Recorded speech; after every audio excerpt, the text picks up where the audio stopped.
Oi novamente, bem-vindos a um novo capítulo do meu podcast Reflexões de um Músico. Meu nome é Lautaro Bez Batalha e hoje temos outra vez uma grande honra, um grande convidado. Ele é um grande músico, um grande artista, grande professor também, um artista muito ecléptico. Hoje conosco o grande Tonio Carrasqueira. Como você está, meu amigo? Oi, Lautaro, que prazer. Muito obrigado por suas palavras. Acho que não sou tão grande assim, né? A gente Claro que sim. fica sempre tentando fazer o melhor, né? Mas a gente sabe que a música está sempre acima, né? Então a gente... Aliás, você me fez lembrar uma ocasião, eu tocava na Orquestra Filarmônica de São Paulo. Eu era bastante jovem, tinha 18 anos. E veio um maestro mexicano maravilhoso, Herrera de la Fuente, um grande diretor. E aí ele, acho que estavam ensaiando, a quarta sinfonia de Tchaikovsky, começou o primeiro ensaio. E aí um contrabaixista muito querido estava falando no ensaio. E ele parou o ensaio e falou, ai, agora... Muitas vezes os maestros são muito autoritários e grosseiros, né? Falei, caramba, e aí era o meu amigo querido, Juvenal. E, aliás, o Juvenal tinha uns 60 anos, eu tinha 18, a gente era muito amigos. E aí ele falou, meu irmão, já se dirigiu pro músico assim com essa elegância, né, esse carinho, falou, meu irmão, eu sei que o senhor é um grande músico, né? E mesmo com toda a concentração, quando a gente toca com toda a concentração, a música vai estar sempre arriba. Ele falou em castelhano, né? E falou, sem concentração não teremos a mínima chance de chegar perto, né? Eu falei, que lindo. Ele falou, por favor, recomeçamos. Aí eu falei, que lindo. É isso, né? Então a gente, né, quer. Maravilhoso. Aí vale para a vida inteira, né? Nunca mais esqueci. E é um lema, assim, né? Então a gente tem que ser muito humilde sempre, fazer o melhor que a gente pode a cada instante. Ter o espírito do aprendiz, né, daquele que quer aprender, que quer chegar perto da música. Então, não tem nada de grande não, Lautaro. Várias coisas, Toninho. Primeiramente, muito obrigado novamente por você estar no meu espaço, é uma grande honra. Depois, esse fato de que a música está acima, sempre que a gente tenta chegar perto, eu acho que é uma grande conceito que a gente tem que levar muito presente a vida inteira e do qual eu vou querer retomar nisso depois. Mas antes, para as pessoas que de repente estão ouvindo aqui esse capítulo e não te conheçam, eu quero que você, se é possível, porque você fez tanta coisa, né, que você faça aí mais ou menos um resumo de quem você é, que você fez até agora e falar um pouquinho de você. Opa! Bom, o meu nome é Antônio Carlos Carrasqueira. Eu sou filho de João Dias Carrasqueira, que foi um grande flautista brasileiro também. Tocou com Pixinguinha, tocou com Jacó do Bandolim. Foi o primeiro flautista a tocar sonatas de Bach para flauta e cravo também, né? Então também tinha essa coisa de não ter barreiras entre o popular e o clássico. E era um grande professor, um grande maestro. E ele trabalhava como ferroviário, porque era difícil viver de música, né, nos anos 50, 60, exclusivamente de música, né? Então trabalhou como ferroviário, vindo de uma família de ferroviários. Meu avô, português, Antônio Dias Carrasqueira, era ferroviário, todos os filhos dele eram ferroviários e músicos. Meu avô era mestre da banda de Paranapiacaba, uma cidade no Alto da Serra. E meu pai, quando se aposentou, passava a dar aula de música em casa. Sempre deu aula de música em casa. E eu fui aprendendo com ele. Minha irmã mais velha tocava piano, a outra irmã tocava violão. Eu comecei a tocar um pouquinho de violão também, depois passei para flauta. Então comecei a tocar com uns 14 anos. E meu pai logo punha a gente para tocar, para ensinar o mais novo. E logo com meu pai e minha irmã fizemos um trio, tocando músicas barrocas, do Telemann, Bach, Quantz. E com 15 anos comecei a tocar numa orquestra jovem, assim, de também música barroca. com o pessoal da colônia alemã em São Paulo. Com 16 comecei a fazer parte de um quinteto jovem de sopros. Com 17 entrei para uma orquestra jovem de São Paulo. E com 18 entrei na Orquestra Filarmônica de São Paulo, onde aconteceu essa história que eu contei contigo agora, né, que era a grande orquestra de São Paulo na época. E tudo isso jogando muito futebol também. O meu sonho era jogar futebol. Tinha um respeito enorme pela Celeste Olímpica. e a música, mas a música foi me pegando cada vez mais. E quando estava, sobretudo na Orquestra Sinfônica, eu me emocionava muito ali no meio daquela coisa toda acontecendo, a gente tocando Stravinsky, Borodin e todos os grandes, Tchaikovsky e tal, e aquela coisa eu me sentia quase que voando no meio daquela música toda, né? E aí com 20 anos, quando eu fui, um pouquinho antes de fazer 21 anos, eu fui para Paris, eu ganhei uma bolsa de estudos, tive uma sorte enorme e tal, e ganhei uma bolsa de estudos, fui para Paris, e aí lá fui para o Conservatório de Versalhes, depois para a École Normale de Musique em Paris, e lá comecei a tocar com vários músicos, inclusive com um violonista uruguaio maravilhoso, Beto da Vezac. Fizemos um duo, criamos um grupo de música contemporânea. Comecei a tocar com a orquestra de câmara alemã de Heidelberg, toquei com eles durante 3 anos, e me formei lá no Conservatório de Versalhes, estudando com Roger Bourdin, Fernando Carragé, Christian Lardet. Depois conheci James Goller, que foi um grande mestre para mim, assim, que era flautista da Filarmônica de Berlim. E aí fiquei por lá, era para ficar somente 1 ano, acabei ficando quase 6 anos. Voltei para o Brasil em 79, um momento bonito, onde o Brasil estava meio que renascendo, tinha acabado uma ditadura militar terrível. E voltei então para o Brasil, aí voltei para a Orquestra Sinfônica do Teatro Municipal, aí já como primeiro flautista, e era uma orquestra que tocava muita ópera também, mas eu sempre fiz muita música de câmara. Então tinha um duo com piano, um duo com violão, trios, quartetos, fundamos um quinteto de sopros, e aí fiquei nessa orquestra durante 7 anos, e com um desejo muito grande de tocar música popular também, que a música popular brasileira é muito rica, né? E eu cresci muito nos campos de futebol, e a gente batucava muito, né? Então sempre fui batuqueiro desde moleque, jogava capoeira, dava pernada, e um universo muito da cultura popular brasileira, né? Então, ao mesmo tempo que tinha essa coisa da música clássica, também tinha a coisa da música popular, que também tinha em casa. Meu pai tocava muito choro, né? E muitas modas, muita música brasileira, serestas e tal. Então eu cresci nesse ambiente, acho que muito rico musicalmente, tive muita sorte, né? E então, ao mesmo tempo, tinha essa coisa da música clássica. Com 18 anos eu toquei todas as sonatas de Bach, e já comecei a fazer concertos com orquestra, às vezes convidado como solista, e ao mesmo tempo essa coisa da música popular, e a música clássica foi me chamando, assim, os trabalhos foram vindo, né? Depois eu entrei para fazer uma faculdade de jornalismo, que eu estava sendo músico, mas eu pensava em outras coisas também, né?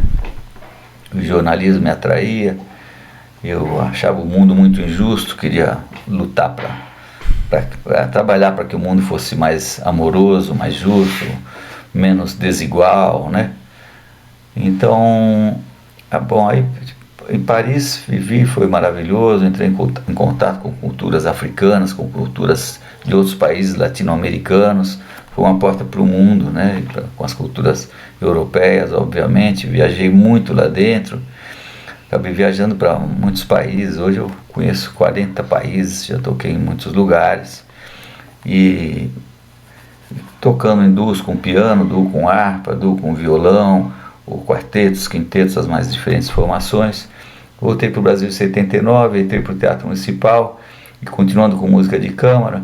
Depois, em 79, eu pedi a demissão do Teatro Municipal e formamos um grupo de baile para tocar música popular, que eu morria de vontade.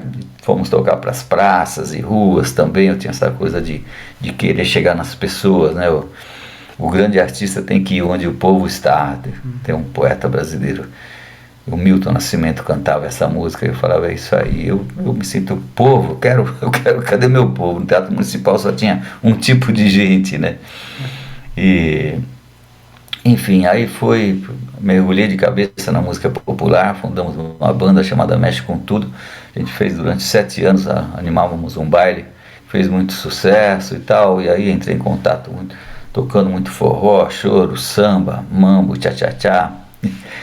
E isso continuava também com a música clássica.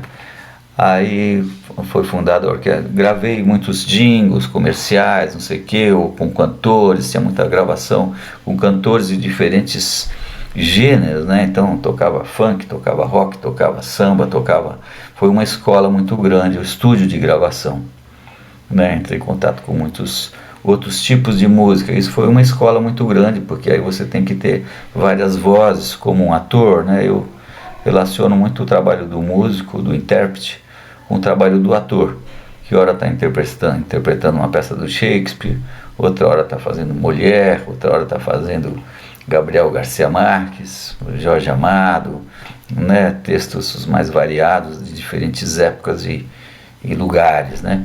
E acho que o músico, o intérprete, ele é muito assim, né? Então, uma hora você está tocando música barroca, outra hora uma música eletroacústica, com flauta e fita magnética, essa coisa, né? Eu sempre gostei desses passeios, né? De estar em diferentes lugares. Parece que cada parte, cada música mexe com um lado dentro de você.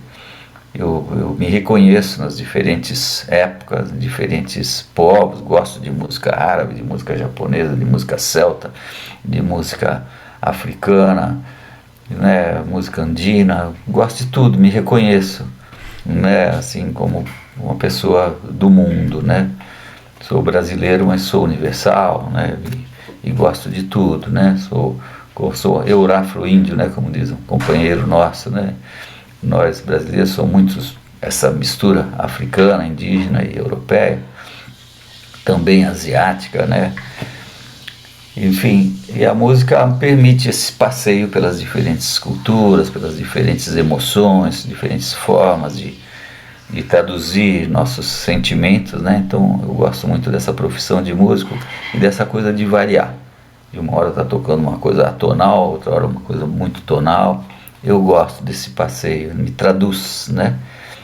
Bom, aí fui para a banda Mexe com Tudo, chamava essa banda. Depois fundaram uma orquestra jazz sinfônica, me chamaram para participar, que era uma orquestra para retomar a tradição orquestral brasileira de se tocar a música popular como orquestra sinfônica. Era uma tradição que existia nos anos 30, 40, 50, as grandes rádios brasileiras tinham orquestras e tocando com cantores ou músicas de cunho popular, digamos, mais orquestradas, com grandes maestros como Radamés Inhatani, Lírio Panicali, Léo Peracchi, grandes maestros orquestradores, né?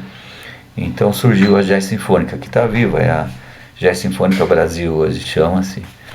E aí passei 7 anos também ali, depois aí comecei uma carreira solo. Nessa época eu tinha gravado esse CD aqui, que não era um disco, que virou aqui um repertório francês e brasileiro.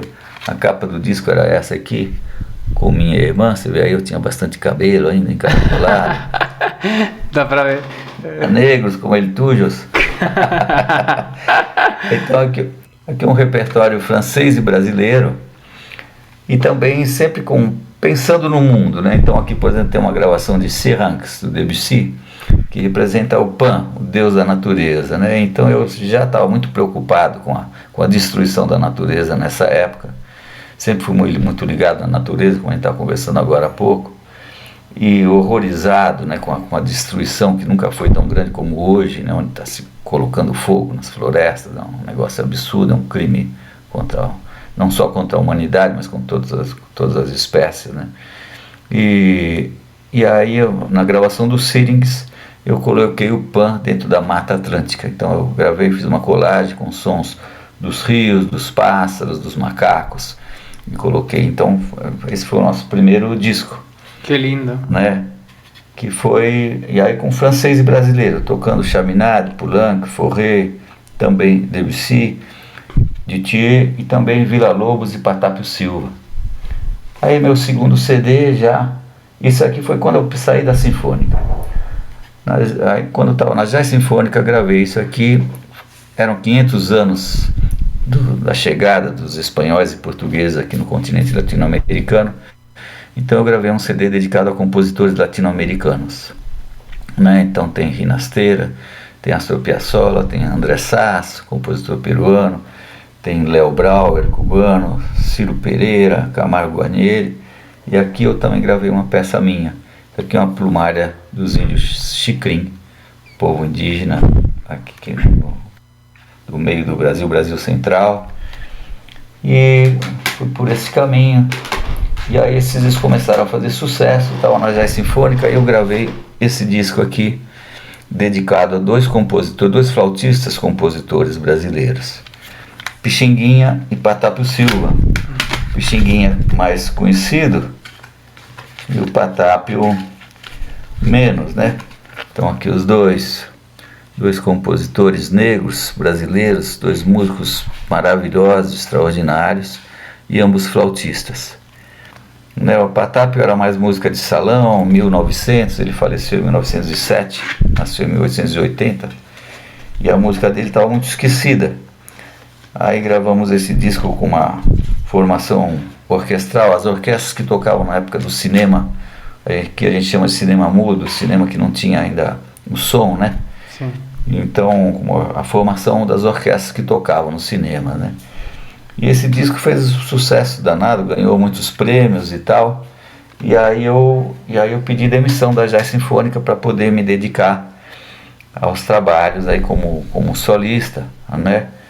E aí já com os dois pés na música popular também, né? Com o coração todo, né? Era um desejo antigo de tocar os mestres brasileiros. E fazendo participação em discos de muitos amigos ou cantores e tal. Então isso aqui é um disco de uma amiga muito querida, Ana Maria Carvalho, uma irmãzinha muito querida, compositora do Maranhão, norte do Brasil, compositora de toadas, de Bumba Meu Boi, de cirandas, de sambas, de coisas muito populares, né?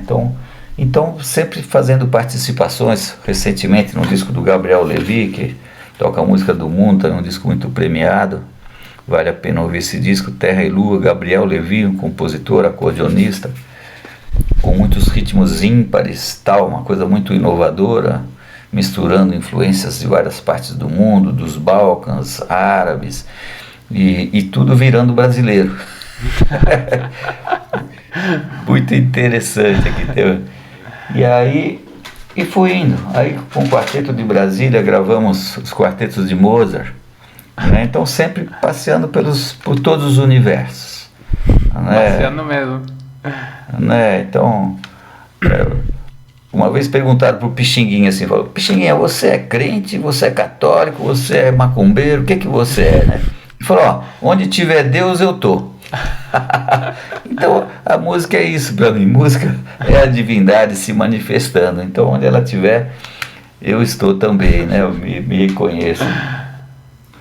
Aí depois veio um flautista norte-americano aqui em São Paulo, queria nos conhecer, trouxe para a USP. A partir de 1986 comecei a dar aula na Universidade de São Paulo, onde a gente se conheceu, né? E aí o Brooks veio fazer umas masterclasses e tal, e a gente gostou muito do outro, começamos a tocar uns duos e trios, e eu cresci tocando trios, né, com meu pai e minha irmã. Aí fizemos esse disco aqui, que são um disco com duas flautas de piano. Essa aquarela é do meu pai, que além de músico, João Dias Carrasqueira, era pintor também. Então isso aqui é um Pan, né, que é o flautista, das divindades flautistas, né?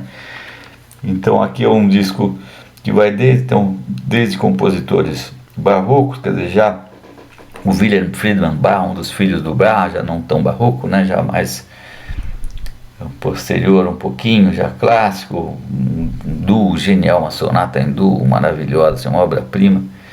Então aí o Doppler, Kuhlau, que são compositores do século XIX, até o século XX, com o Gary Schocker e Edmundo Villani-Cortes, né? Então, passando por várias épocas, né? Aí há 12 anos atrás tive o privilégio de participar ao lado de Maurício Carrilho, Luciana Rabelo e tantos outros craques, né, Lô Proveta, dessa série maravilhosa aqui chamada Princípios do Choro, de compositores brasileiros nascidos antes de 1870, que era uma página assim perdida, um elo perdido da história da música do Brasil. E então eles conseguiram as partituras, tal, música que nunca foi gravada, editada, e gravamos 15 CDs dedicados a esses compositores. E muitos deles que não eram músicos profissionais, né? Os profissionais a gente conhecia o Joaquim Calado, depois a gente gravou uma série totalmente dedicada a ele, também é um flautista histórico, assim, um dos ícones da flauta brasileira. Então o Calado, o Pixinguinha e o Patápio Silva são 3 dos grandes ícones da flauta brasileira. Né? Eu tive a honra de gravar obras desses 3 compositores, continuamos gravando, e ao lado de grandes mestres dessa linguagem do choro, né? Aí quando eu saí da Jazz Sinfônica, fui convidado para participar de um grupo que eu já admirava há muito tempo, um grupo do Rio de Janeiro. Eu morava em São Paulo, depois que eu voltei de Paris, voltei a morar em São Paulo, minha cidade natal, né? Mas aí fui convidado para participar de um grupo chamado Quinteto Villa Lobos, um quinteto de ventos, né? Flauta, oboé, clarinete, fagote e trompa, né? Então com o quinteto nós gravamos muita música. Então esse aqui é todo dedicado a Heitor Villa Lobos, esse aqui também, toda a música de câmara para sopros do Heitor Villa Lobos. Discos gravados com muitas dificuldades, porque as gravadoras não querem gravar a música, né? Tem essa coisa do mercado, descartável, não sei o que, não quer gravar música de qualidade mesmo, é uma dificuldade para você gravar música de qualidade. Então a gente participava de projetos, era uma época que a gente tinha leis de incentivo, você entrava e concorria a diferentes editais, né? No Brasil tem essa coisa, para você conseguir aquele patrocínio mínimo para você conseguir alugar um estúdio e gravar aquelas músicas, né? E depois tentar fazer com que essas músicas toquem no rádio, né? É o desafio do músico, né? A gente trabalha por um sonho, né? Aí, com o quinteto a gente teve um trabalho muito lindo, tocamos muito em escolas, né? Da periferia do Rio de Janeiro, nos subúrbios, fomos para bairros famosos assim, pela violência, como Cidade de Deus, o Complexo do Alemão, e íamos tocar para crianças, para adolescentes. Foi um trabalho lindo, os trabalhos que eu mais gostei, mas fico orgulhoso de ter feito, de levar a música. Crianças que nunca tinham visto uma flauta, um oboé, um fagote, né? Adolescentes acostumados a ouvir na época o funk, só funk, e a gente chegava às vezes numa lona de circo para tocar para 250 adolescentes. Não era fácil, era um desafio, e sempre dava certo. Sempre dava certo, porque a gente era uma coisa sincera, verdadeira, né? A gente não queria vender nada, a gente chegava e falava, a gente não quer vender nada para vocês, a gente quer um pouco da atenção de vocês para tocar uma coisa que para nós é preciosa, é sagrada, a gente dedica a vida para ela, e a gente acha que é boa, e a gente acha que vocês merecem tudo de bom, né? Às vezes o que vem para vocês não é o melhor que existe, né? Tem outras coisas que vocês merecem ouvir, né? A gente sempre achou que a música é um patrimônio, um dos maiores patrimônios da humanidade, nessa civilização, entre aspas, de tantas guerras, de tantas coisas feias, né, desumanas. Acho que a coisa mais linda que ela fez é a música, né? Então a gente tem esse privilégio de ser músico e de levar essa música para as pessoas, não só nos teatros municipais, mas em todo lugar, nas praças, nas escolas, nas ruas, nos hospitais, que é um trabalho que eu também tenho feito muito ultimamente, agora parando com a pandemia. Tocar em hospital é uma coisa maravilhosa, e parece que cai uma ficha, você entende para que serve a música, como você vê o bem que faz a música numa pessoa que está ali triste, com medo, preocupada, e de repente você leva uma música, aquilo é como dar um abraço naquela pessoa, né? As pessoas se emocionam, não só os pacientes, mas os médicos, os enfermeiros, os faxineiros. Fica uma coisa muito linda. A música é uma bênção, ela lava os corações, ela limpa. Às vezes eu acho que a música funciona como um incenso, né, que você acende para limpar o ar, né, levar embora as más energias. Acho que a música é isso. Ela limpa o ar, ela traz uma coisa boa, né, traz bons sentimentos, né, amorosos, delicados. E então esse é o trabalho com o quinteto. Gravamos 15 CDs, sempre dedicados a compositores brasileiros, a maioria desconhecidos, quer dizer, porque não toca na rádio, mas de grande valor artístico, né? Então tocando, esse aqui por exemplo, tem o Lourenço Fernandes, Cláudio Santoro, Oswaldo Lacerda, José Vieira Brandão, Marlos Nobre, Ernest Mali, Camargo Guarnieri, José Siqueira, Francisco Mione, Breno Blaut, Ricardo Takuchian, Sérgio Vasconcelos Correia e Lindenberg Cardoso. Então a gente tinha esse trabalho, nos colocamos como porta-voz, né, de grandes compositores que não tocam no rádio, que não tocam na televisão, né, que são excluídos, né. Existe a televisão ou o rádio, mostra uma coisa, tem uma manipulação da informação muito grande. Então a gente se coloca como porta-voz dos artistas que de repente não têm voz.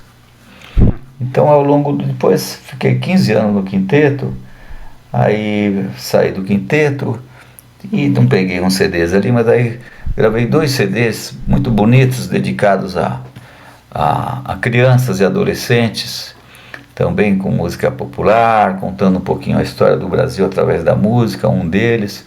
O outro é uma história indígena do Cacaverá, que é um companheiro nosso, Guarani, e uma história muito bonita, contando essa coisa com a separação, de repente, como é que o indígena, 2 irmãos, um que ficou na floresta, outro que veio para a cidade, né, então que seria o homem branco, né, o Juruá, e o outro que ficou na floresta. Uma história muito linda, e a gente musicou, fiz a direção musical, comecei a participar de outros projetos assim.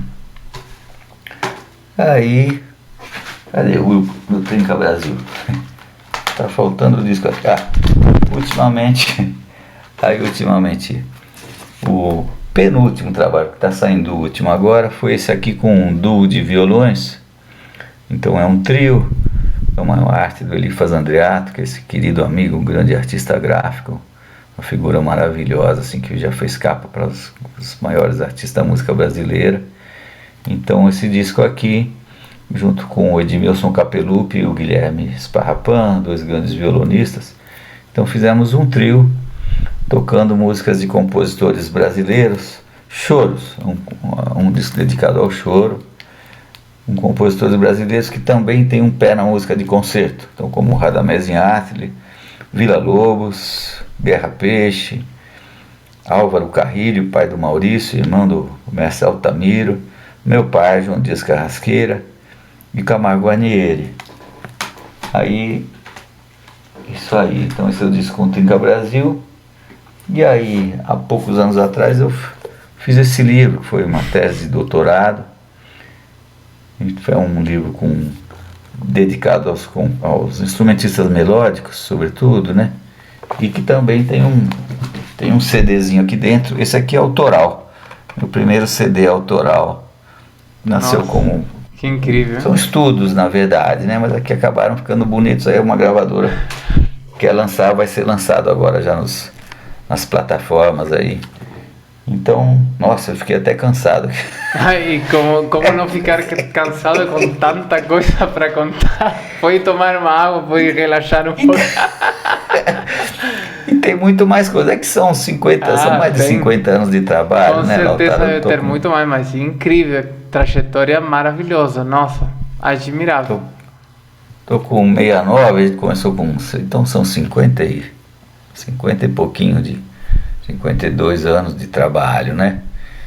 E tudo, quando a gente vê assim, parece que foi fácil, mas para fazer cada um CD desse aí, era uma luta para conseguir espaço numa gravadora, ou para conseguir projeto, para conseguir grana para gravar, não sei o que. Depois para ir na rádio, para tentar tocar, era uma luta. Eu lembro que esse aqui do Pixinguinha, que foi um disco até premiado e tal, né? Eu lembro que eu tinha passado na gravadora e tinha comprado, porque a gente compra da gravadora para vender no concerto, né? tinha comprado uma caixinha dele, muito feliz da vida, porque eu gostei muito de como saía, era uma homenagem para meu pai, que foi ele que me apresentou esses caras aqui, né? E ele tocava Patapio Silva e Pixinguinha como ninguém.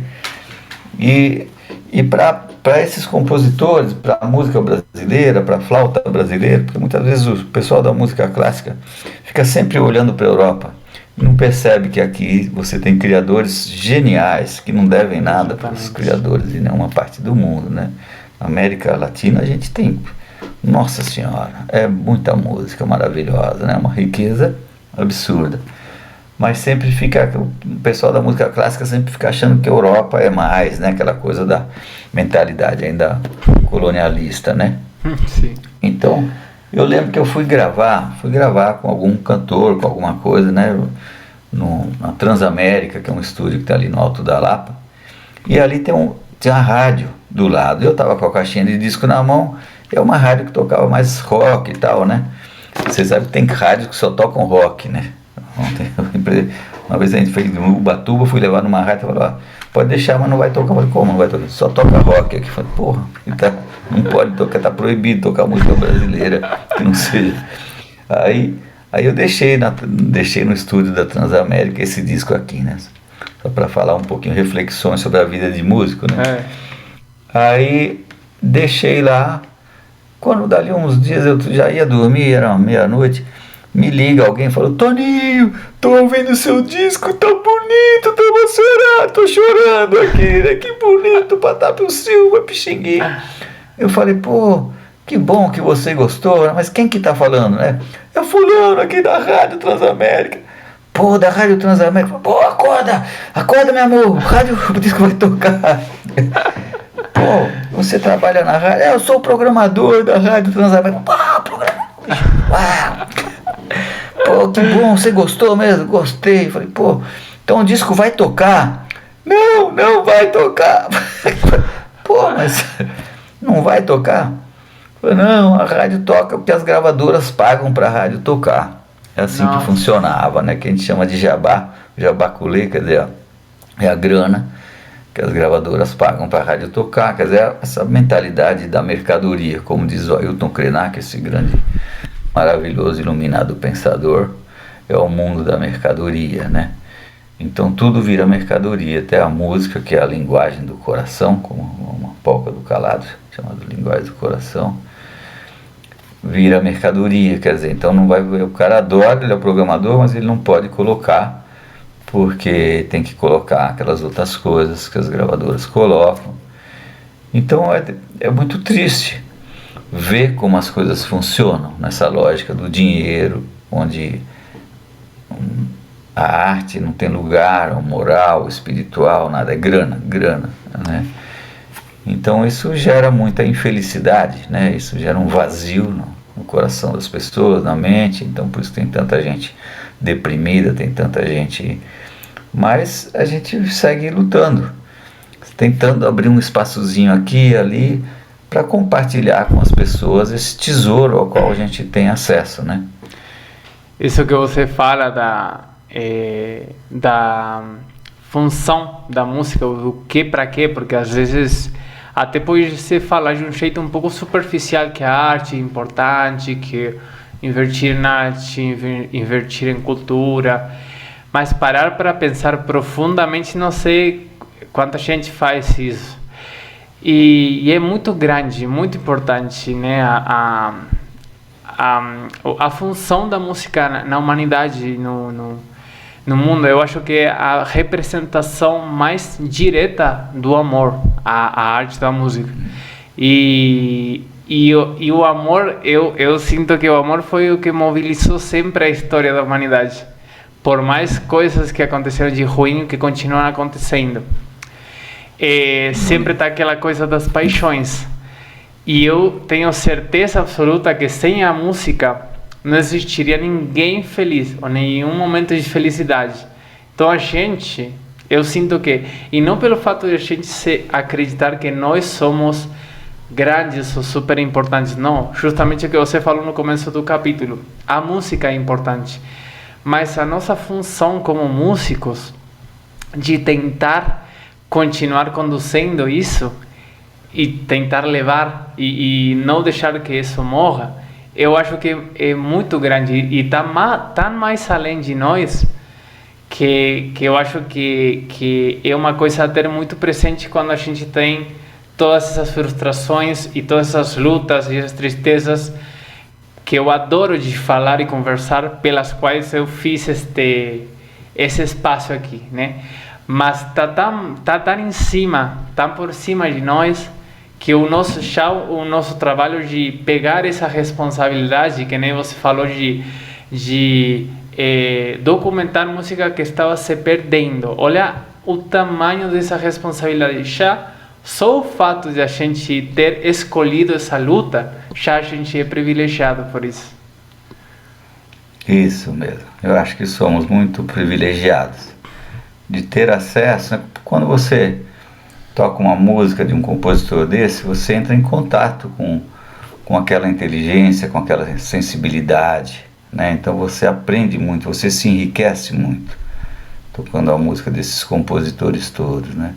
E quando você passa isso para os outros, muitas vezes as pessoas choram, se emocionam, falam: nossa, você mexeu com a minha vida, né? Me tirou, eu estava pensando uma coisa horrorosa e de repente você me levou para o céu. Não fui eu, foi aquela música. Eu fui apenas, como diz o mestre Inayat Khayyam, eu fui a flauta soprada pelo grande flautista, né? Então você falou: puxa, que função linda que a gente tem, né? Que função, que trabalho lindo que a gente pode ter, né? Então a música tem uma função fundamental. A música é alimento, isso não é figura de linguagem, é real. A música nos alimenta. A gente não se alimenta só de arroz e feijão. Né? Então, a música é alimento mesmo de outra ordem. No hospital é impressionante o que acontece. Mas não só, agora em tempos de pandemia, esses dias mesmo eu postei, fiz uma gravação nesse CD aqui, uma gravação aqui do Cardelina, um concerto de Vivaldi, e gravei também a cena dos Campos Elíseos, do Gluck, né, para flauta e cordas, e eu postei esses dias num grupo de amigos antigos do colégio. Nossa, eles ficaram tão agradecidos, se emocionaram, né? Então a música toca no fundo das pessoas, né? Então o Nietzsche dizia, né, sem a música a vida seria um erro. Acho que as pessoas iam ficar loucas, né? Acho que a música impede que a gente fique louco, a gente precisa de música. Sim. Né? E ela organiza, às vezes quando eu estou confuso, não sei o que, volto do trânsito, naquela coisa, agora não estou aqui no interior, mas em São Paulo, aí eu botava Bach na vitrola, João Sebastião Bach, né? O mestre dos mestres. Aí 15 minutos depois estava tudo funcionando, já estava tudo, entrava no lugar.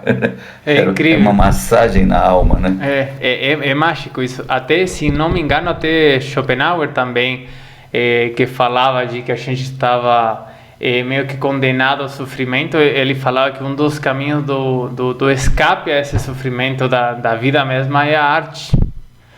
Com certeza, com certeza. E concordo, sabe que com você que tem uma carreira tão... eu fico muito impressionado, além de quanta coisa que você fez, quanta coisa diferente que você fez. Tipo, se há algo que você não é, tipo, encasilhado em uma coisa. Então me interessa muito falar com você desses caminhos tão diferentes que pode levar a vida como você me falou uma vez, do trabalhador da música, de como pode virar de tantas coisas diferentes, de ser um concertista e dar concertos, até fazer um trabalho de um fundo de X coisa, ou até depois levar uma música que estava se perdendo e fazer aquilo lá, ser chamado para gravar com alguém, etc, etc, né? Fazer tanta coisa. O trabalho do músico tem milhares de facetas, né? Eu só acho muito interessante falar com você um pouco ao respeito. Eu até lembrei de uma coisa. Será que eu consigo compartilhar a tela aqui, Lautaro? Sim, deixa só eu ver se eu consigo. Isso não vai ter os que estejam escutando só no Spotify, mas os que estejam no vídeo vão poder ver. Deixa só... Capaz de eu ter aqui um programa bonito que a gente fez para as crianças, das coisas bonitas. Eu estava falando mal da televisão aqui, né? Isso aqui, achei. Pode compartilhar? Houve uma época que tinha um programa bonito chamado Rá-Tim-Bum, Castelo Rá-Tim-Bum. Eu conheço porque no Uruguai o Castelo Rá-Tim-Bum dava para agora já te consegui deixar compartilhar. No Uruguai eu assistia Castelo Rá-Tim-Bum, eu era criança. Bom. Castelo Rá-Tim-Bum. Eu gostava de lava uma, lava outra, lava uma. E eu adorava esse programa. E o que aconteceu? Eu era criança e eu não sabia que era de Brasil, porque eu escutava dublado, né? Mas eu não percebia que era dublado de Brasil. Eu só vim aqui um dia falando com a minha namorada, ela me falou do Castelo Rá-Tim-Bum. E eu falei pra ela, aqui também davam Castelo Rá-Tim-Bum? E ela falou, mas vem daqui do Brasil. E só aí que eu, milhares de anos depois, me enterei que era daqui. Eu adorava esse programa. Era lindo. Eu tinha filhos pequenos e era dos poucos programas que tinha na TV feito para as crianças, né? Depois um governador cortou as verbas todas, eles pararam de produzir, mas eles mostravam todos os instrumentos para as crianças. Tinha um quadro, né? Que som é esse? Qual é o nome dele? Aí um passarinho tocava lá um instrumento. E fui eu que fiz o da flauta. Então é isso que eu queria compartilhar, só para mostrar um pouco das coisas que a gente fez. Pode? Então, claro, os que estejam no Spotify têm que ir para o YouTube para assistir. Isso aí, beleza. Então, compartilhar o som, otimizar para videoclipe, compartilhar. Eita. Aí tô vendo. Tá vendo? Tum. Deixa eu ver se eu abro essa tela. Eita. Isso. Tá vendo a Celeste? A Celeste é a cobra que mora lá dentro da árvore.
Não, tá.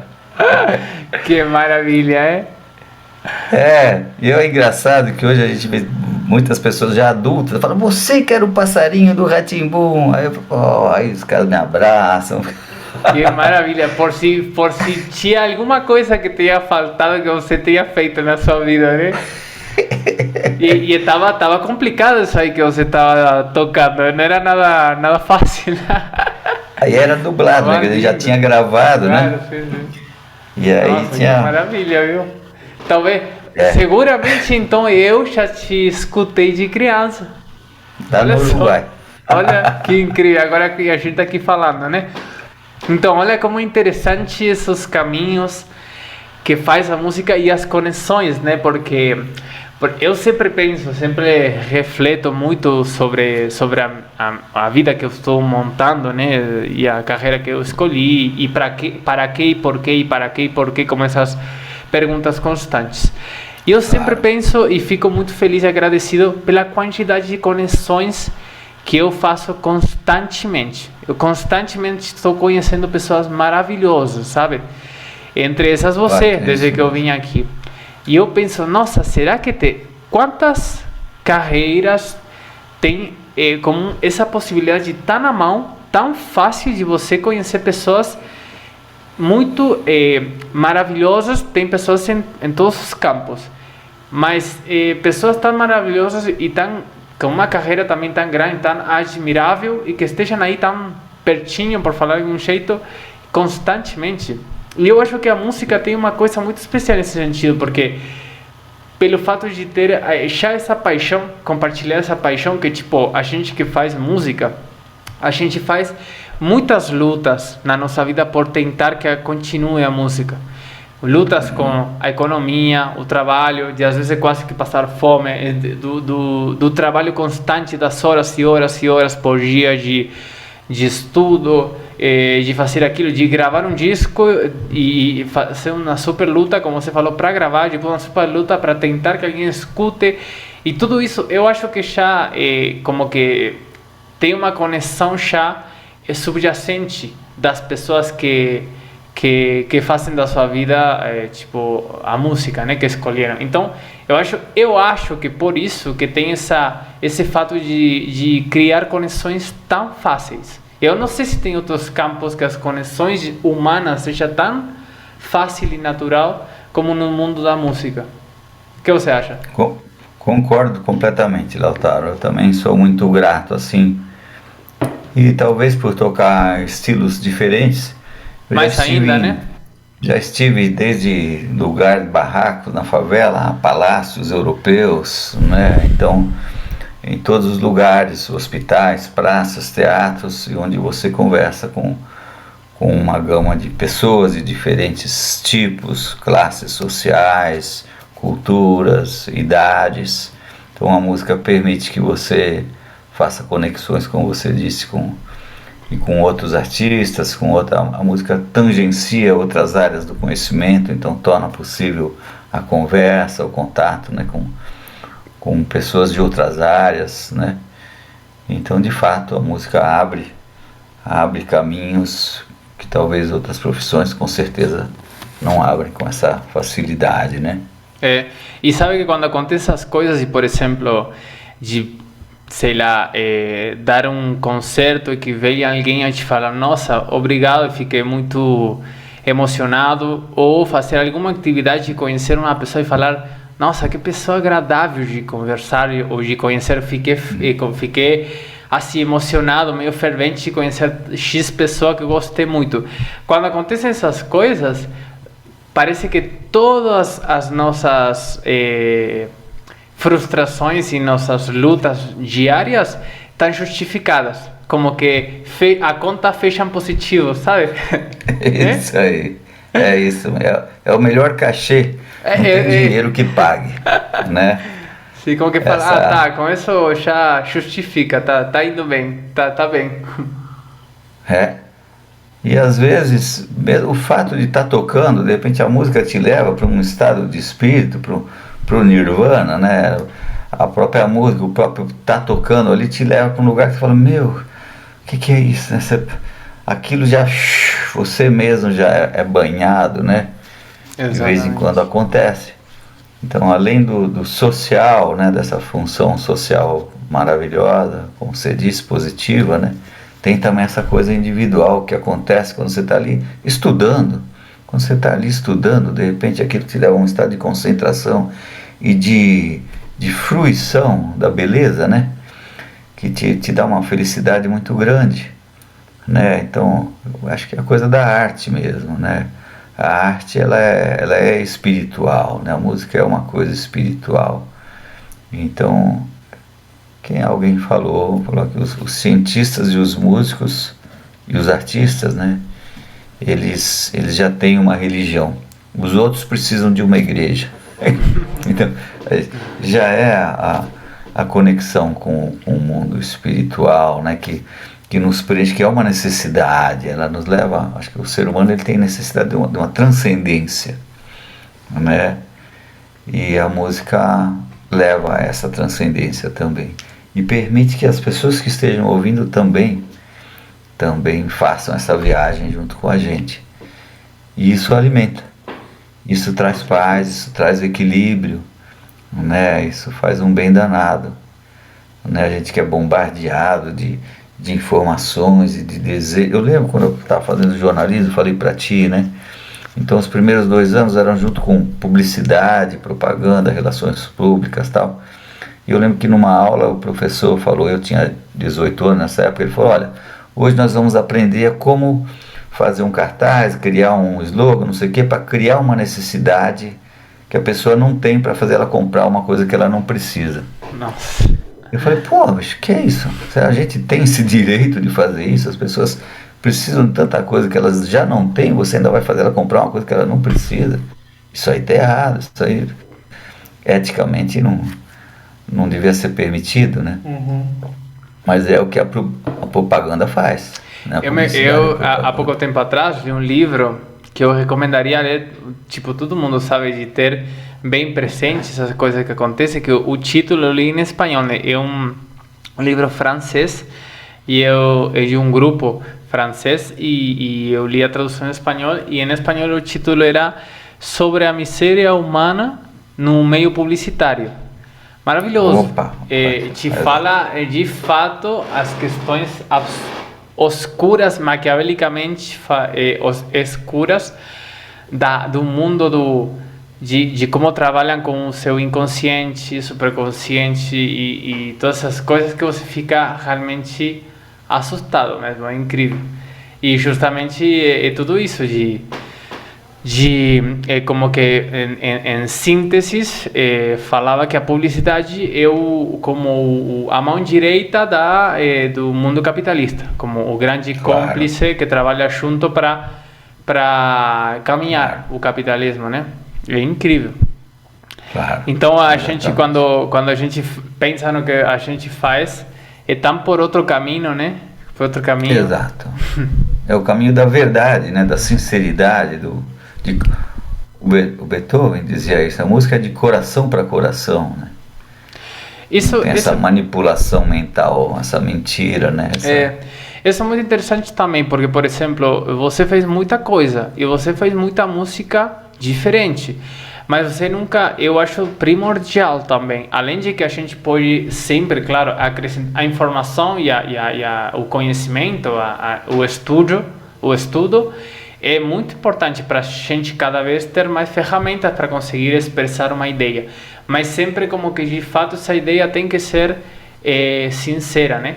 E você, por exemplo, fez muita música diferente porque você fala, acabou vou vender um pouco por aqui, por acá e por acá. Você não pensou nisso, vou vender esse tipo de música aqui lá porque assim eu me conheço em cada canto. Não, você fez um monte de música diferente porque você não pode, como a gente fala, você não pode com seu gênio, sabe? Tipo, você precisava e você gostava e se atraía e é curioso e gostava e se identificava, como você falou, com todos os tipos de músicas diferentes. Então, quando sempre está aquela sinceridade por trás, eu sinto que o ser humano tem alguma coisa especial que todo mundo dá para enxergar. Tipo, a pessoa sabe... não sei explicar porquê, mas as pessoas sabem identificar quando por trás de alguém que fala, de alguém que faz uma arte, de alguém que está tocando algo, se tem uma sinceridade aí ou tem um acting. Dá para perceber, não sei porquê, mas dá. Sobretudo as crianças e os jovens e os adolescentes, né? Eu trabalhei bastante com teatro para crianças também, né? E criança, ela sente imediatamente se tem mentira, se é sincero. Os adolescentes também, a gente tocava, como eu te falei, no Rio de Janeiro, mas não só, agora mesmo na universidade, a gente tem um trabalho tocando nas escolas ali do entorno da universidade, no projeto Sabiá Laranjeira, levando música, levando as crianças a conhecerem um violoncelo, um clarinete, porque não conhecem, né? E funciona porque exatamente é sincero, é verdadeiro. Então, de repente, ele ouve uma música que ele nunca ouviu, um instrumento que ele nunca ouviu, de repente ele quer dar risada, mas ele sente ali aquela força da sinceridade, exatamente isso que você falou. Não dá para mentir tocando. Não dá mesmo. Você falando, você mente até para você mesmo. Você acredita numa mentira que você falou para se enganar, para fugir de alguma coisa. Mas tocando não dá para mentir, né? Então, e as pessoas percebem isso, né? Sim. E então, vai, você ia falar uma coisa. não, fala. Eu ia te fazer outra pergunta, mas sabe o que você está pensando? Estava pensando nessa manipulação que existe, né, de só se tocar um tipo de música, não sei o que, para levar as pessoas a pensar o que eles querem que as pessoas pensem, né? Então, de repente, você tem músicas que você ouve um samba do Cartola, aquilo ali, opa, é uma lição de vida, né? Como costuma-se dizer, samba é filosofia, né? Tem uma verdade ali, né? Ele está contando uma história real, né? Então aquele texto ali, ele te leva a uma reflexão, e a música instrumental também, ela eleva o teu nível de consciência. A música tem uma inteligência, tem uma sensibilidade ali que te leva a um silêncio interior e que de alguma forma ela trabalha com a tua inteligência, com a tua sensibilidade, né? Então esse tipo de música, as pessoas que querem manipular as populações não querem deixar que ela esteja na rádio ou televisão. Eles querem um negócio que deixa as pessoas embrutecidas, abobalhadas, né? Olha que interessante que você está falando. Nos podcasts atrás, estávamos conversando com o grande Juan Falú e eu estava falando, sim, a gente estava falando do que é a música assim boa, a música importante, a música que tem que ser valorada, né? E eu falava para ele que, e olha que interessante, porque mais ou menos o que você acabou de falar agora, que eu sinto que quando você pensa, tá, qual é a arte boa? Qual é a música boa? Porque falar se algo é bom ou algo ruim é tão difícil, tão perigoso até e tão subjetivo, né? Mas eu sinto que, como que, e é uma das coisas que eu me pergunto sempre. E uma das definições que eu até hoje, posso amanhã pensar outra coisa, mas até hoje cheguei, é que sem cair em coisas mais técnicas e intelectuais, tipo, não, porque tem várias vozes, ou modula muito, tem harmonias completas, nem por isso, porque também falava com o Juan, que tem coisas também muito simples que são muito maravilhosas, mas que tiveram todo um trabalho para chegar a essa simpleza tão maravilhosa, né? Então a conclusão que eu cheguei até agora é que a música boa é a que de algum fato, por algum motivo, faz essa conexão com você, de te elevar como ser humano, de te pegar você e te dar essa vontade de você ter um nível maior de consciência e querer evoluir de algum jeito, ou fazer alguma coisa, ou sei lá, mas eu sinto que quando a música tem essa questão tão profunda, assim, qualquer tipo de música te eleva como ser humano, te potencia, te incita a você se potenciar, de qualquer jeito, mas se potenciar. E quando não tem isso, te leva mais por um lugar diferente de, talvez não, mais de preguiça, sabe? Eu sinto uma coisa mais ou menos assim. Faz sentido, faz todo sentido, claro. Não sei o que você acha, é uma coisa que estou pensando, porque é uma das perguntas que eu tento procurar a resposta, porque falar, essa música é boa porque foi composta por X pessoa, ou porque tem, sei lá, quatro vozes, não é assim, né? Então, ou até cair em essa coisa muito absurda, que às vezes, outra coisa que também é interessante falar, é que a música, como conecta, né? Essa questão de sem linguagem, uma linguagem mundial que conecta tudo, e ainda assim eu acho que as pessoas costumamos a tentar dividir, que nem nas aulas de choro a gente falou que eu não gosto, e seguramente você tampouco, de falar da música que nem sei como falá-la, né? Porque não é também música clássica, porque foi de um período, mas a música que aqui se fala erudita. E tipo, o choro tem de erudito pra caramba, né? Se erudito é tipo conhecimento, sabedoria, saber, né? Então, eu sinto que além com a música, que é uma das coisas que mais une todo mundo, a gente tenta dar uma força para dividir igual, sabe? Você que pensa nisso? Sim. Eu acho que justamente a música une, essa é a coisa linda, né? De repente entra todo mundo numa mesma vibração, isso faz um bem danado, né? Não por acaso existem as rodas, né? As rodas de choro, roda de samba, roda de ciranda, onde a gente se sente abraçado, mão na mão, né? Tem a roda da capoeira, tem muito essa cultura da roda aqui, né? Onde a gente se sente irmão, se sente junto, se sente fortalecido pela presença do outro, se sente pertencendo, né?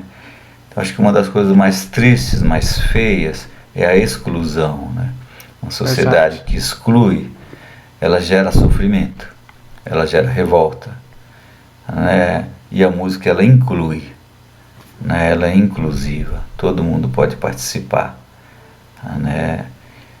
Então a música tem essa coisa linda mesmo. Então de repente naquele silêncio as pessoas ouvindo, ou juntas cantando e dançando, mas estamos juntas, né? Estamos juntos ali, e essa sensação de pertencimento, de ser junto, de ser um grande todo, isso faz um bem danado, né, para os nossos corações, né? É uma coisa que a música permite, né? Interessante. É muito lindo pensar isso.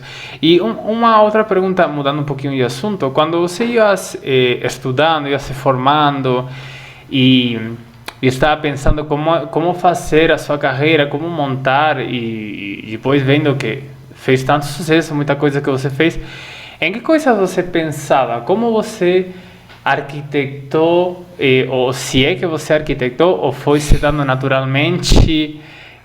Como é que você ia pensando no momento de que você ia montando sua carreira, ano tras ano, acontecendo coisas, e hoje olhando para trás, vindo tudo isso, como você compara esses pensamentos? Que pensa você agora com a música, com respeito da carreira do músico? Que é uma coisa tão difícil de saber como fazer e coisas assim. Agora que eu estou começando a pensar na minha carreira, Lautaro. Porque agora mudou tudo, né? Daí tá falando de rádio, televisão, agora hoje é tudo internet, né? Então eu abri um canal no YouTube agora, nem esses discos todos não estão no canal, né? Preciso começar a colocar no canal. Vou pôr o link embaixo do vídeo para que o pessoal vai lá se inscrever no teu canal aí. Isso, quer dizer, então eu já devia estar aqui com o meu canal, se inscrevam no canal, vejam lá no Instagram, no Facebook. Eu não estou em nenhum desses lugares, quer dizer, agora estou começando a pensar nessa coisa, porque agora existe a coisa maravilhosa. Hoje a gente se libertou das gravadoras, né? Então a gente está gravando coisas aqui em casa, Heloísa e eu estamos começando a postar coisas gravadas aqui em casa mesmo. Antes era um sonho conseguir uma gravadora, uma dificuldade. Hoje não. Se você tiver um bom gravador, uma boa sala, um bom instrumento, você pode dar o seu recado para o mundo. E vai para o mundo. Isso é maravilhoso. Então eu ainda estou um pouco atordoado com isso. E agora que eu vou começar a pensar. Mas eu nunca pensei, Lautaro. Eu estava nessa coisa, comecei quando eu vi, eu já era músico trabalhando, né, com 18 anos, mas eu ainda queria ser jogador de futebol, eu ainda queria ser jornalista, não sabia se eu queria ser músico, mas eu já estava tocando na orquestra, né, que de repente é o sonho para meus alunos hoje é tocar numa orquestra. Eu já estava, e de repente quando eu vi, estava em Paris. Eu não sabia que Paris era né? E eu estava ali. E as coisas foram acontecendo. Eu não arquitetei nada. As coisas foram acontecendo, aí começaram, nasceu um filho, nasceu outro. Eu sempre fui pensando muito na família.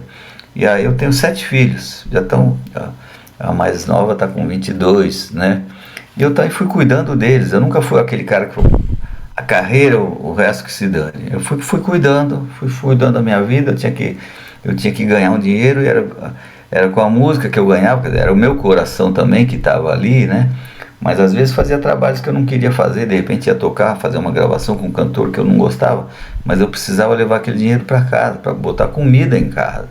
Foi difícil, Teve um momento eu já era flautista da Sinfônica, não sei o quê, mas às vezes era assim, era uma luta, não é? Porque o músico, o músico instrumentista, eu falo para os meus alunos, tem que tomar cuidado para não deixar o anonimato subir a nossa cabeça, porque ninguém conhece a gente. E tem que aprender a não se magoar, a não ficar triste. A gente muitas vezes é muito maltratado, né? Na orquestra, o maestro, nossa, é um autoritarismo por todo lado. Todo mundo quer mandar no seu trabalho, né? Numa gravadora fala, não, você tem que tocar isso aqui, quero que você só toque samba, só grave choro, mas pô, tu não quer mandar em mim? E eu nunca fui pensando muito em carreira. Eu era um trabalhador do meio musical. No começo, eu via a música como um caminho de evolução espiritual. Eu queria crescer espiritualmente, né? Eu acho que a música era um caminho, né? Acho até hoje, mas eu queria me tornar um ser humano melhor através da música. Eu não queria fazer uma carreira para ser um cara conhecido, famoso, não. Eu queria aprender música, queria tocar melhor, queria tocar cada vez melhor, né? Fui me encantando com a música. Quando eu vi, eu já era um profissional e precisava trabalhar, inclusive aceitando trabalhos que, se eu não precisasse, eu não faria. Tem essa coisa também, né? Muitas vezes eu saía do ensaio da orquestra, ia para um estúdio de gravação, aí os caras soltavam a base, como eles dizem, falando, nossa, que coisa ruim, bicho, meu Deus do céu, como é que eu vou tocar isso aqui? Às vezes eu rezava para eu conseguir tocar aquele negócio, porque eu precisava levar aquele dinheiro para casa. Tem essas coisas também, era difícil, eu me sentia traindo a mim mesmo, né? Eu que queria que a minha música levasse luz pro coração das pessoas, de repente eu falei, pô, eu tô fazendo um negócio que ou às vezes ia gravar um jingle de um negócio, que eu lançei um jingle para uma companhia de petróleo americana, eu falei, bicho, é tudo que eu não quero, né? Eu me recusei a fazer muita coisa também. Às vezes eu tenho coisa que eu falo, não, isso aí não vou fazer, né? Mas chega num limite assim que você fala, até onde vai o meu limite, assim? Mas tem essa coisa da profissão. Qual foi, por exemplo, o limite você, assim, que você tenha muito patente, tipo, isso aqui chegou a meu limite, falei, não, nem por perto. Às vezes você ia gravar um jingle comercial pro governo, né, pro governo militar, ou pro negócio, deixa, eu não vou botar minha flauta nessa parada aí. Pode faltar, amanhã eu arrumo outro trabalho e boto comida em casa. Né? Então eu não vou gravar isso aí, ou não vou gravar um jingle para uma companhia de petróleo americana, por exemplo. Eu não vou, né? E coisa assim, o cara que quer que você vá tocar na festa dele, um cara que é um banqueiro, não sei o que você fala, bicho, eu não vou. Não, mas eu te pago 5 mil, eu falo, pode pagar 10 mil, eu não vou, né? Então tem coisa que você não pode abrir mão, mesmo que seja muito dinheiro. Tem coisas que dinheiro não paga, o que tem valor mesmo dinheiro não paga.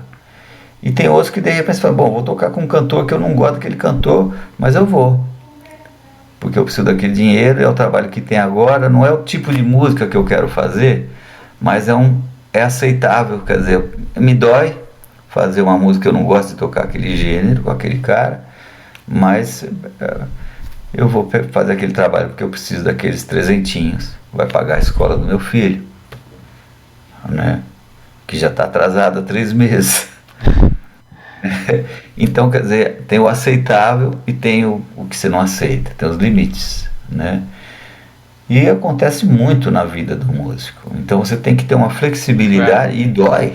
É muito quando assim, a gente né? é jovem, Mas o músico é muito flutuante, não é nem por um acaso ela é estável. como sempre estável, né? De jeito, que nem um ascensorista, né? Do elevador, né? Jeito de altos e baixos. Às vezes você tem trabalho pra chuchu, às vezes você, às vezes eu varava 3 dias sem dormir, trabalhando. Aconteceu. E de repente você ficava chutando lata em casa, né? Como dizia um amigo meu, eu ficava latindo para economizar o cachorro. Para que ele tenha menos fome, né? Para não estar tão cansado aí latindo. Então, tem de tudo. A vida de músico tem de tudo, né? Às vezes ligar para um amigo meu que tá tocando forró, bicho, você não precisa de um pandeirista, eu ataco de pandeirista, precisa de uma grana, precisa de, né? Tem momentos difíceis na vida, né? Não é depois que passa aquele glamour, você... Então, outra coisa boa do músico, né? Às vezes tem gente que vê você na televisão ou num disco, conhece, acha que você é um semideus, né? Um cara, celebridade. E tem outras pessoas que você vai... Eu ia fazer um contrato de aluguel, você é músico, mas você tem algum trabalho fora música? Para conseguir pagar meu aluguel? Pois é. Então, aí tem coisas, né? Você é músico, mas de sério mesmo, o que você faz, né? E essa mentalidade, as pessoas não têm ideia do que é o trabalho do músico, quantas horas você tem que passar por dia ali para conseguir fazer um legato, incrível, como é que eu faço, né? Porque vibrato, se eu não faço exato. vibrato. É incrível porque muitas vezes você pensa justamente que músico é de boa e eu não sei quantos trabalhos são tão trabalhosos como o de músico. Nossa, as pessoas vão para festa, vão para não sei o que. Você compara muito o trabalho, né, do músico com o trabalho do esportista profissional, que é esse treinamento constante que você não pode parar um dia, sabe? Música é um e além atleta disso de alto fazer nível. milhares de coisas mais. É de alta Exatamente. performance, né? Como assim. Exato, de alta performance. As pessoas não têm ideia. Quem não toca um instrumento para valer, né? Porque tocar assim, um pouquinho, não sei o que, todo mundo toca. Agora, afinado, bonito, para emocionar outra pessoa, no estilo, aí é anos e anos e anos, você sabe. Mas só a gente que sabe, só a música que sabe. E tudo que tem que fazer também para... Tudo que tem que fazer, tudo que tem que saber, além de tocar, e tudo que tem que fazer para depois fazer algo com aquilo, né? Por isso eu acho interessante fazer essas coisas. E quando você tinha esses momentos assim tão duros, como você passava para frente? Que coisas você lembra dos pensamentos que você tinha nesses momentos de falar, nossa, hoje tá puxado mesmo, tipo... Bom, é que você tem sempre as pessoas ao lado, né? Então eu acho que a sociedade é muito injusta. Então eu vejo outras pessoas que têm tanto valor quanto eu e que também estão passando até mais dificuldades do que eu, né? Então aqui no Brasil, de repente você olha para o lado e fala, nossa senhora, eu sou um abençoado. As pessoas estão passando fome mesmo, né? Hoje, de novo, voltou a fome, tinha parado, a fome no Brasil tinha acabado, né? Hoje a fome voltou, fome mesmo, né? Eu estou nesse setor plantando milho, feijão, abóbora, tudo aqui e vou distribuir por aí, né? Aqui nesse terreninho. Porque voltou a fome. Então, quando fala, quem sou eu para reclamar de alguma coisa? Eu estou vendo ali um pai, uma mãe com os filhos ali na rua pedindo comida, né? Então tem essas coisas. E eu sempre fui à luta. Quer dizer, eu trabalho desde criança. Eu comecei com música com 16, mas eu já vendia pipa na feira com 10, né? Sempre tive que trabalhar. Eu engraxei sapato, eu vendia jornal na feira. Eu sempre... A gente tinha que fazer isso, a minha geração e a minha turma ali no meu bairro, era assim, todo mundo trabalhava desde criança, então era normal isso, né? Então sempre tive que lutar para sobreviver. Meu pai, na hora que aposentou, faltava dinheiro lá em casa, né? Então e todo mundo ali, era geral, então faz parte, né? Faz parte, né? E essa injustiça não é só com a gente, né, com outras pessoas também que são muito maltratadas e, né, o trabalho aqui no Brasil, a gente vem de uma sociedade escravagista, né? Então o trabalho aqui sempre foi desvalorizado, né? Então, mas faz parte, faz parte da luta, do nosso crescimento. Se fosse fácil não tinha graça. Então, sabe, como o Pixinguinha diz, rir para não chorar. Então acho que a música, e a gente tem muito isso aqui, isso acho que é uma das grandes sabedorias da nossa herança africana, sabe como é? É dançar, é tocar, é fazer festa para segurar a alegria. Apesar de tudo, ainda tem para agradecer, ainda tem para rir. É difícil, mas foi difícil para o bar. Tem cartas do bar pedindo, pelo amor de Deus, para aqueles condes, aqueles reis, aqueles duques darem trabalho para ele, de uma humildade assim que você fala, meu Deus do céu, dá até raiva. Né? Mozart foi enterrado como um indigente. O Cartola, bicho, o Cartola estava com flanelinha, quer dizer, cuidador de carro. O cara falou, pô, mas você não é o Cartola? Pô, o senhor me conhece? Né? Então, quer dizer, essas injustiças estão aí ao longo da história da humanidade, né? Jesus Cristo não foi, né? Não foi torturado, crucificado, e todos eles, né? Tantas e tantos e tantos e tantos, né? Sábios e artistas e pensadores, cientistas, Galileu Galilei, né? Então, quem sou eu para reclamar de alguma coisa? Tá bom, bicho, tá ótimo. Né? E vou à luta. E se não tiver trabalho com músico, vou fazer outro trabalho. Vou ser jardineiro, vou ser não sei o que, eu vou à luta. Né? A hora que você tem filho, então, bicho, sozinho você passa fome, você dorme na rua. Mas com um filho, aí você falou, opa, eu preciso me virar. Não pode faltar. Né? E isso faz a gente crescer. A dificuldade faz a gente crescer, fortalece, né? Então, se fosse tudo fácil, não tinha graça, né? Então, tá tudo certo. Até inclusive pensando inclusive também coisas inclusive não tão difíceis, né? E quando a gente se frustra estudando, quando não sai uma peça, se fosse fácil tocar bem, não teria graça também, né? Não sei, não, a gente perderia o gosto se fosse fácil fazer um legato. Exatamente. E como de repente no outro dia sai um pouquinho melhor, depois vai melhorando, né? Eu lembrei agora do Maurício Carrilho. Também a gente fez um disco lindo só com músicas do Maurício Carrilho, 8.com tem uma série só com músicas dele. Fizemos outro em trio com o Nailo Proveta e Maurício. Estava pensando aqui nos trabalhos, aqui esqueci de falar, tem um monte de outros trabalhos aí por aí, né? Mas o Maurício também é muito sábio. E até hoje a gente está ralando, é isso mesmo, Lautaro. A vida é isso aí, de repente vira o jogo, de repente tá tudo bem, de repente não tá bem, pixinguinha, bicho. Pô, por pouco ele não perdeu a casa dele, né? De repente era um gênio, de repente não tem trabalho. Quem tem trabalho são os outros caras aí que, né, que de repente não são tão bons assim, mas estão na moda. Claro. De repente são eles que estão na televisão o tempo inteiro, eles que têm trabalho, eles que têm avião, não sei o quê. Você tem uns músicos maravilhosos que de repente não tem trabalho. Né? Hoje em dia aqui no Brasil tem muita gente rifando instrumento, violão, vendendo e tal. Como é que a gente faz? Mas a gente se vira, a gente dá um jeito.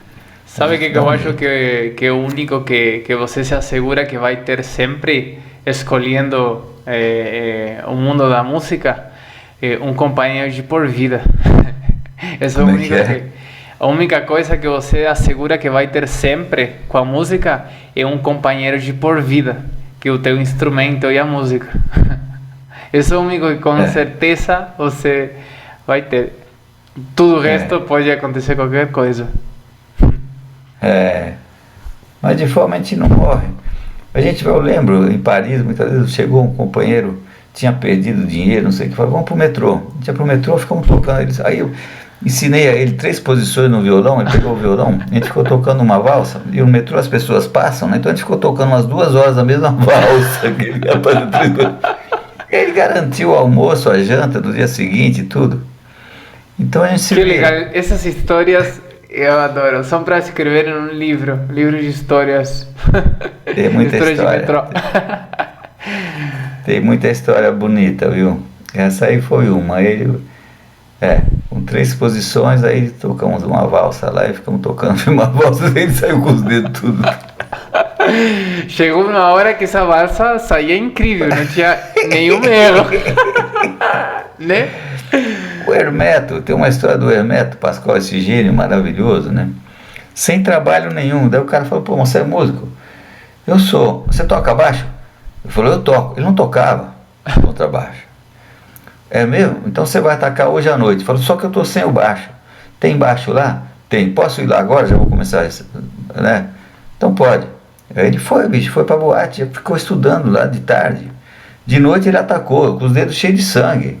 Eu não sei se é lenda, nunca perguntei para ele se era verdade. Tocou com os dedos cheios de esparadrapo e segurou o trampo e ficou lá trabalhando na boate.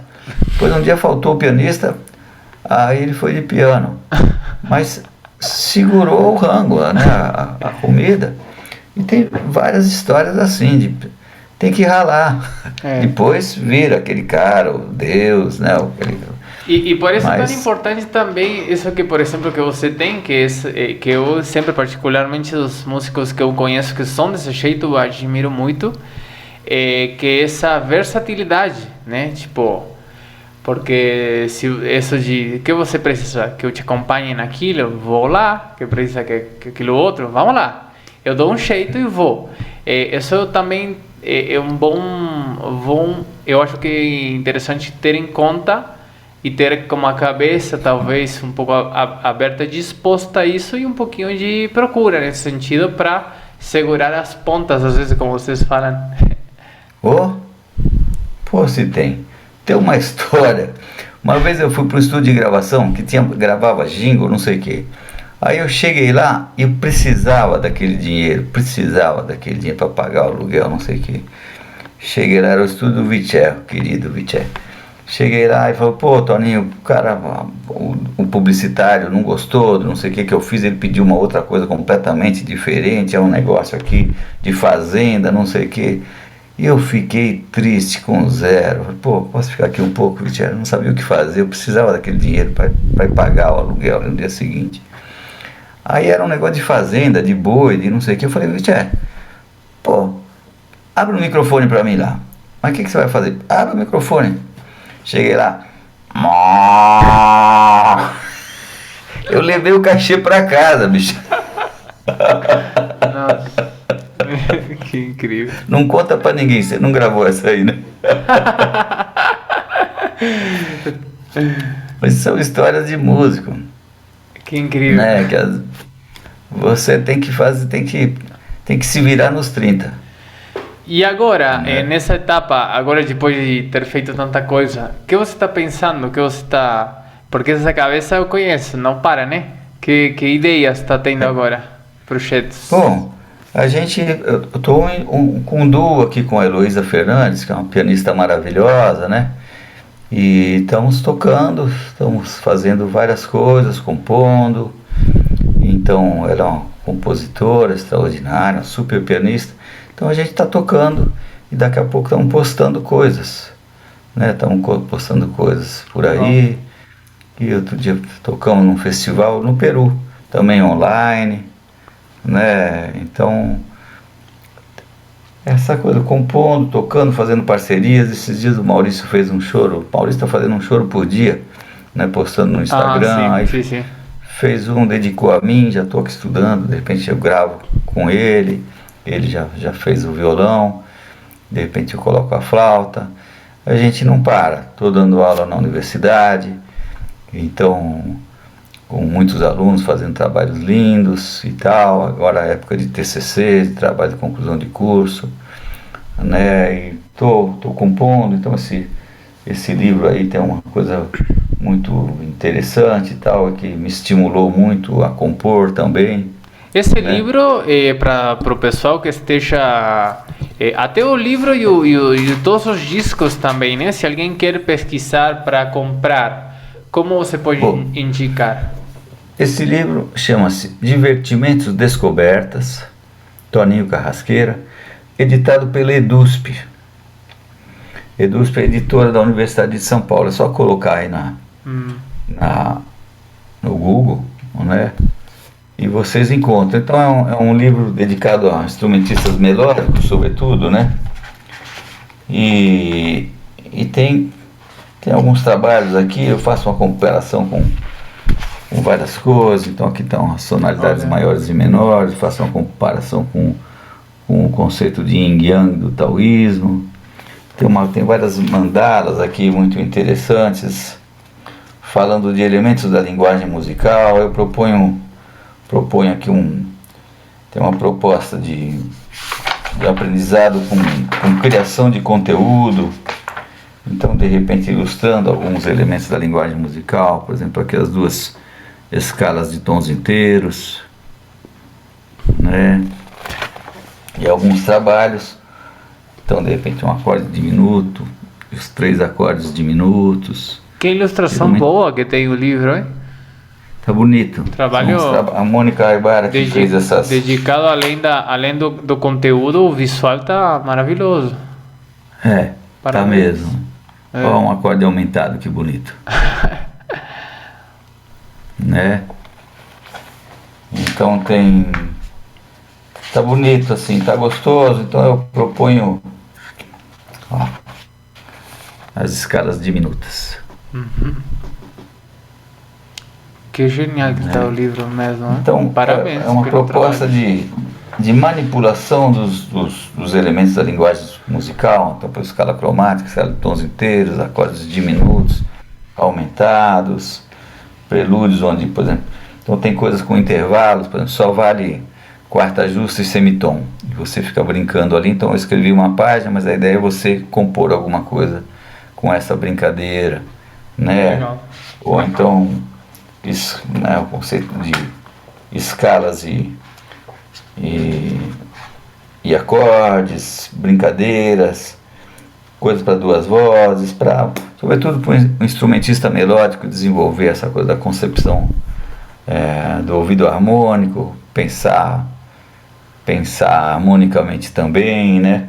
Tem uma dificuldade para a gente, dificuldade para o instrumentista melódico, né? Estou pensando que é muito portativo para os instrumentistas melódicos mesmo, que sempre é mais afim dos instrumentistas harmônicos manchar quase sem querer nessa parte. Então acho que é muito interessante para os melódicos mesmo esse livro.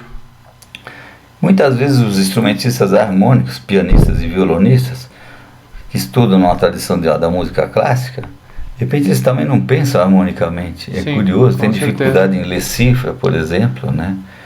Então, essa coisa da tradição europeia, muitas vezes ela é muito fechada, né? Então, aqui é um livro onde eu faço umas considerações sobre toda essa coisa do ensino baseado no treinamento e não nos métodos. Geralmente não tem nenhum espaço de estímulo à criatividade. Então, aqui eu proponho muito estímulo para a criatividade em cima de alguns elementos da linguagem musical, de forma que você se aproprie deles improvisando, brincando com eles. Por isso, divertimento, descoberta, descobrindo e se divertindo. Até a mim me hace falta também mais treinamento desse lado, que eu sempre fui mais acadêmico, por falar de algum jeito, também é um ponto fraco isso. Acadêmicos não fica aquela coisa baseada só na repetição, mas não na repetição criativa. Claro. A repetição ela é necessária, né, como a gente está falando agora, né? Mas é importante que ela seja criativa, né? Então daí a importância do entendimento do que é um acorde, né? E também da coisa de você tirar músicas de ouvido, que é uma coisa que na academia se perdeu, né? Quer dizer, e de você criar compondo. Né? Acho que criar compondo é a melhor forma de se apropriar dos elementos da linguagem musical, né? Então acho que o ser humano ele é criativo, ele tem que exercer essa criatividade. Então essa é a proposta central desse trabalho aqui, né? Então é uma coisa para o aluno, ele está criando constantemente, né? E em relação aos CDs, né? Então esse aqui está na Trinca Brasil, Concerto de Choro, tá na internet, tá nas plataformas. Acho que esse aqui também tá em concert. Antônio Carlos e Maria José Carrasqueira tá nas plataformas. Canto de Guiraú também. Claro. É só pôr o seu nome e a gente vai acabar achando as coisas. Exato. Ótimo. Então, às vezes, até um certo tempo, meu nome era Antônio Carlos Carrasqueira, depois virou Toninho Carrasqueira. Então, colocar esses 2 nomes, que vai aparecer muita coisa lá. E alguns desses discos, Flautas Fantásticas, também, esse disco também fez muito sucesso lá nos Estados Unidos, saiu por uma gravadora de lá também. Então, só dá uma procurada, que tem várias coisas por aí. Ainda não o canal ainda não tá bacana. 2022 vou estar mais atualizado nas plataformas, né? Então, com essa coisa da pandemia, a gente também deu uma parada para refletir, para saímos de São Paulo, viemos aqui para a natureza. Então a gente deu uma parada com essa coisa. O trabalho da universidade também ele toma muito, ele exige muito. Sim. Então, continuando dando aula de história da música brasileira, história do choro. Temos esse trabalho, um projeto Sabiá Laranjeira, levando música para as escolas, agora produzindo conteúdo online. Tem os alunos de flauta. Então, me toma bastante trabalho. Fico mais um ano lá e voltar para começar a organizar a carreira, como você falou, né? Mas começar a pensar na carreira. Quer dizer, para mim foi a vida, né? Eu nunca pensei nessa coisa do... Claro. Eu fui deixando a vida me levar, como diz o grande filósofo Zeca Pagodinho, né? A vida foi me levando, mas sempre nessa coisa da música como uma grande luz que me guiou, né? Então as coisas foram acontecendo assim, eu sempre buscando me aprimorar como músico e prestar um serviço para os compositores, né? Ótimo. Toninho, antes de terminar o nosso podcast, eu queria te fazer uma perguntinha antes de te despedir. Eu queria saber que conselho você daria para os artistas que estão mais novos, que estão começando, que ainda estão na etapa média, além de que a gente nunca termina de se formar, mas que está nessa parte de construir essa questão de estudando, se formando. Que conselho você poderia dar para todos nós? Bom, primeiro eu dou um abraço e parabenizo, né, por estar junto com a música. A música é uma grande estrela guia, ela nos leva, né, ela nos conduz, né, então procurem se dedicar, fazendo com que a música soe cada vez mais bonita, né? Busquem a beleza incessantemente, busquem o fraseado bonito, a fluência, busquem ser cada vez melhores músicos e entender como as coisas funcionam, como eu estou tentando fazer nesse momento onde as coisas estão mudando tudo, né? Então de repente vocês sabem mais do que eu e como organizar a vida de músico. Eu já faço parte de um passado, né, que tinha gravadoras, que tinha orquestras, que tinha não sei o que. Hoje está tudo diferente.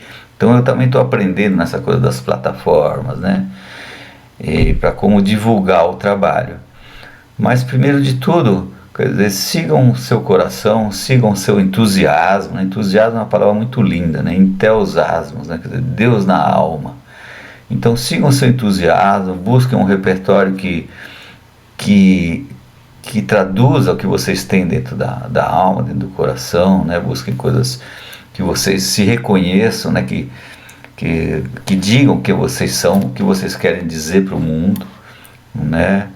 E se aprimorem como músicos. Sempre vai ter gente querendo ouvir vocês, desde que vocês façam uma coisa bonita e sincera, né? Então, quanto a essa coisa das plataformas e como administrar a carreira, eu não sou o cara para dar conselho, mas se dediquem, né, de corpo e alma à música, né? Todo dia, várias horas por dia com o seu instrumento, se vocês forem instrumentistas, né? Com todo amor, com toda a seriedade, com todo o zelo, né? Porque no fundo, quando você está trabalhando um instrumento, você está trabalhando a sua própria alma, você está trabalhando o teu próprio ser. Isso aí ficou claro para mim desde o começo, né? Então eu quis ser músico para ser músico, para me tornar um ser humano melhor, não para me tornar um profissional, uma estrela, né? Nunca pensei em termos de carreira, pensei em termos de vida mesmo, que essa música vai me tornar um cara melhor. E quando eu vi que isso aí fazia bem para as pessoas, né, e cada vez mais exigente comigo mesmo, né, querendo chegar perto dessa coisa, né, que de vez em quando acontece coisas maravilhosas, né, então de repente você consegue chegar nesse nirvana e levar as pessoas para esse nirvana, mas é aquele trabalho diário, tem dia que está fácil, tem dia que está mais difícil. Então, se é isso que vocês querem, se é isso que vocês gostam, vocês têm a música dentro de vocês, toquem, se dediquem e levem essa música para os outros, né? E às vezes é difícil, Às vezes é difícil conseguir tocar e fazer aquele som. Tem dia que o som está saindo fácil, tem dia que não está. Nesse dia é o dia que você vai avançar mais, né, na busca, no dia que está mais difícil. Não desistam, né? Não desistam. Se é isso que o teu coração diz para fazer, sigam com toda a dedicação. Trabalhem com inteligência, com equilíbrio, né? Tá cansado, para, vai fazer uma outra coisa, não sei o que, depois volta, né? Tá doendo, para, daqui a pouco volta, fica só cantando, depois volta, né? Procurem colocar vocês, o teu coração, tua sinceridade, o mais bonito de vocês, porque quando a música cuida dos outros e cuida da gente também, né?